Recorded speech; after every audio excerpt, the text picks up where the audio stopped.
करेंगे relation between total cost and marginal cost curve. हम लोग जानते हैं कि हमारा TC total cost curve English alphabet S का इन्वर्स होता है, यानी कि ये Y एक्सिस से शुरू होकर शुरू में ये क्या होता है, कॉनकेव टू द ओरिजिन होता है और उसके बाद कॉन्वेक्स टू द ओरिजिन हो जाता है।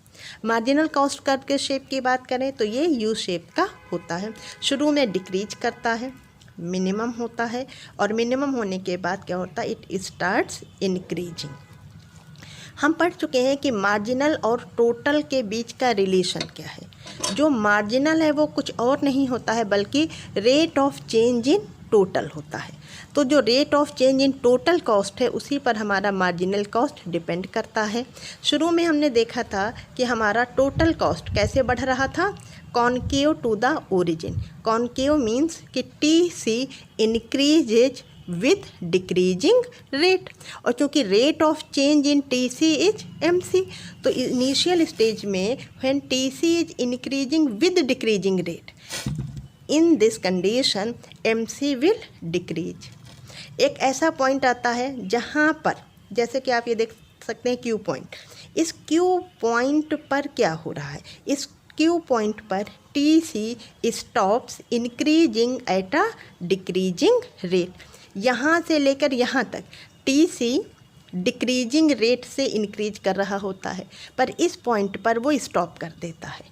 जिस पॉइंट पर TC इंक्रीजिंग रेट से डिक्रीजिंग रेट से इंक्रीज करना स्टॉप कर देता है, ये वही पॉइंट होता है जिसको कि हम पॉइंट ऑफ इन्फ्लेक्शन का नाम दे सकते हैं, या इसी पॉइंट पर हमारा जो मार्जिनल कॉस्ट होगा वो मिनिमम हो जाता है।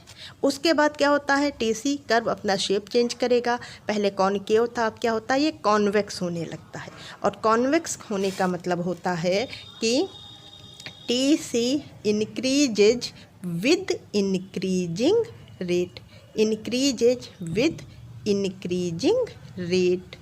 और आप जानते हैं कि rate of change in TC is MC, marginal cost.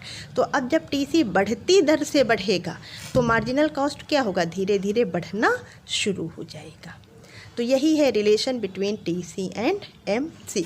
आप एक बार फिर से देख लें कि पॉइंट ऑफ ओरिजिन से लेकर यहाँ तक, जो कि Q या ये वाला पॉइंट Q, यहाँ पर क्या हो रहा है, TC is increasing with decreasing rate, so MC is decreasing.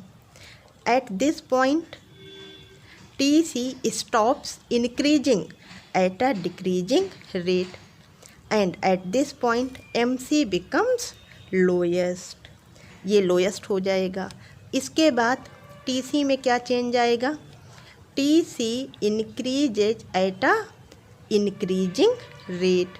अब जब इंक्रीजिंग रेट से बढ़ेगा तब MC क्या होगा, MC भी बढ़ना शुरू हो जाता है। तो इस प्रकार से TC में चेंज का रेट ऑफ चेंज ही हमारा मार्जिनल कॉस्ट कहलाता है।